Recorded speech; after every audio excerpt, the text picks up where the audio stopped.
कल चुनाव आयुक्त जो होते हैं उन्होंने इस्तीफा दे दिया, 2 सीट खाली हो गई हैं ऊपर की देखिए। देखिए, चुनाव आयोग ने किस दबाव में और किस के चलते इस्तीफा दिया है, ये चुनाव आयोग बेहतर बता सकता है।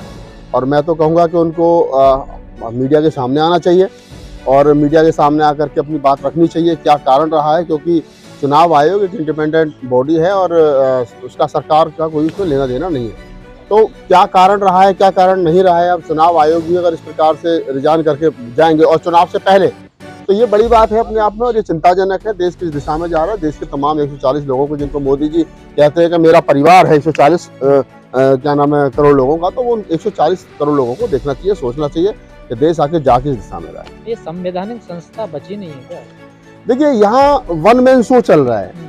मोदी जी जो कह रहे हैं और वो हो रहा है, और ना तो विपक्ष कहीं बचा है। चुनाव आयोग पे पहले से ईवीएम को लेकर के तमाम लोग सवाल खड़े कर रहे हैं। न्यायपालिका किस दिशा में है, कैसे कैसे फैसले न्यायपालिका के आ रहे हैं, वो आपको पता ही है। तो लोकतंत्र में जो लोकतांत्रिक ढांचा है वो कहीं ना कहीं डगमगा रहा है।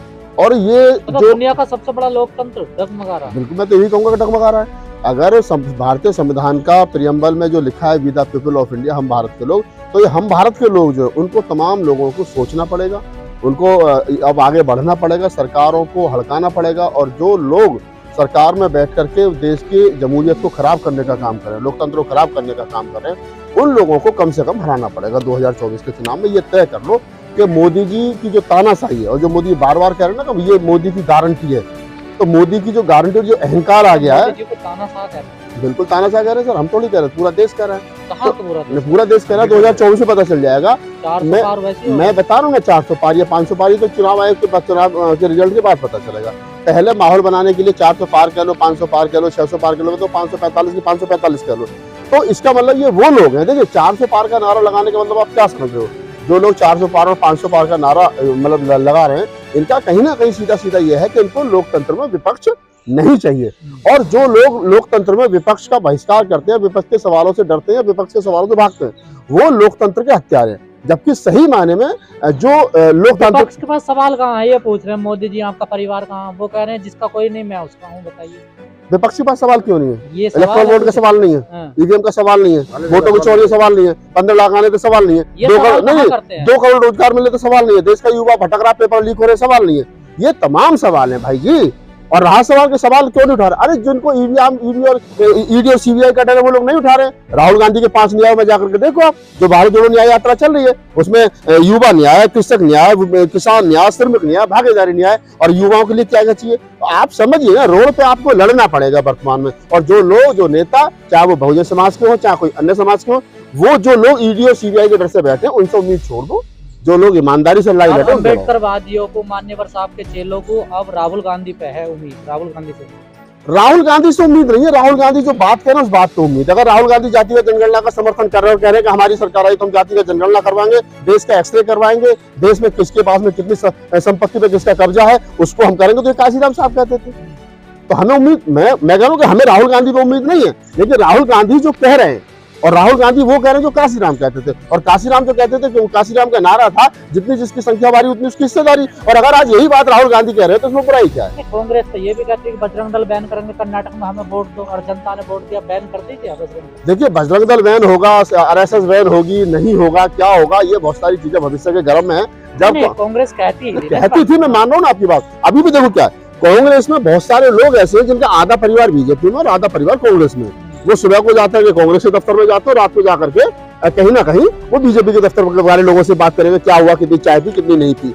तो वो सारी चीजें हैं। जब तक धीरे धीरे करके ये बिल्कुल, जो कांग्रेस में भी जो शीर्ष नेतृत्व जो लोग बैठे ना, वो भी आरएसएस में कहने कुछ नहीं होने वाला, कहने का मतलब नहीं। मुझे तो यही लग रहा है कि 24 में जिस ढर्रे पर विपक्ष बिखरा हुआ है, अगर उसी ढर्रे पर चलता रहा, जैसे बहन जी ने कह दिया कि हम तो 545 पर अकेले लड़ेंगे, अब जीतेंगे कितनी बात का सवाल है। मुझे तो ये लगता है एक भी जीतेंगे।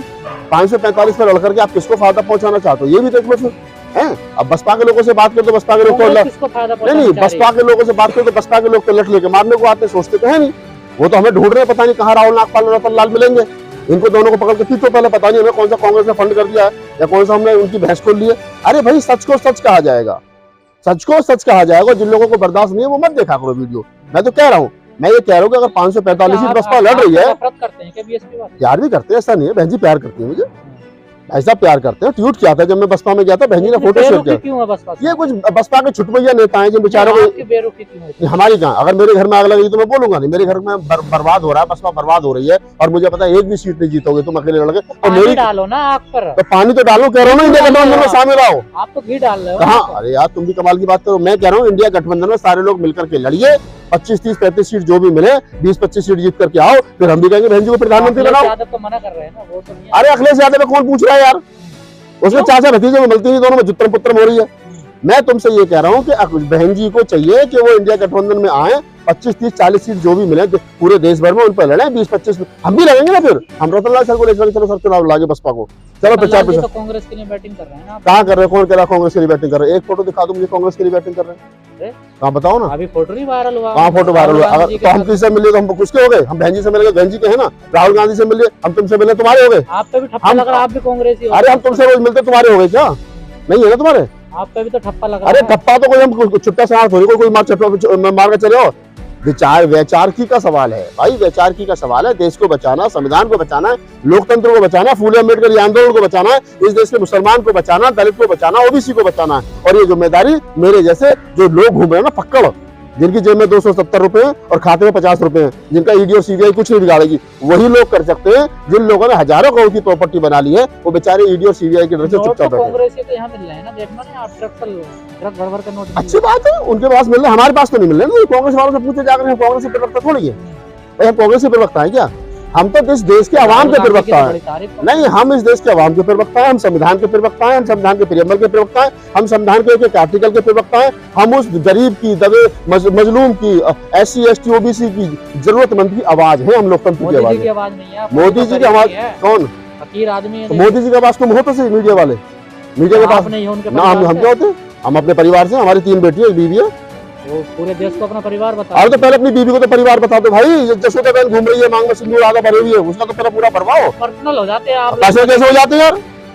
पर्सनल वाला क्या सवाल है इसमें? अगर तुम जब सवाल पूछोगे तो तुम मोदी के परिवार में, हम मोदी के परिवार में नहीं भाई, मेरा अपना परिवार है। आप सबका भला कर सकते हैं, मोदी जी का भला नहीं कर सकते। क्यों करूं मोदी का भला? कौन से मोदी का भला करूं? तो मोदी वो पैसे लेके भाग गया।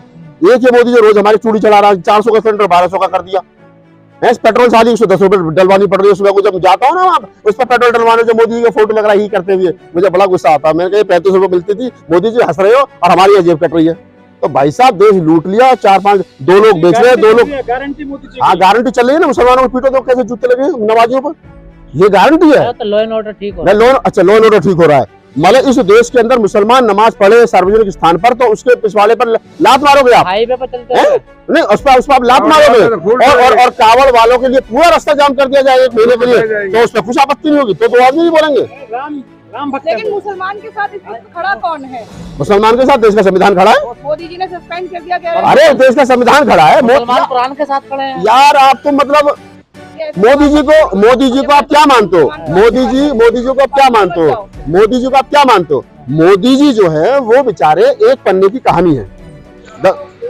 जब कल को जब इस देश के अंदर देखो सर कह रहे ना मोदी हराओ देश बचाओ, जो भी आदमी जहां भी जिस पार्टी को मोदी को हराने के लिए मैं करूँ, अगर उसके सामने पेड़ पौधे भी खड़े हो जो ना बोलते हो, अगर वो भी चुनाव लड़े तो उन्हें भी जिता दो, लेकिन मोदी को हराओ। ये ज्यादा बोलने वाला आदमी ज्यादा परेशान। पौधे मोदी के साथ हैं, जनता मोदी के साथ है। ये तो वक्त बताएगा ना, ये मीडिया वाले तो बता नहीं रहा। ये जिस दिन इस देश का मीडिया अपना काम ईमानदारी से शुरू कर देगा, उस दिन मोदी जी हार जाएंगे। चलिए।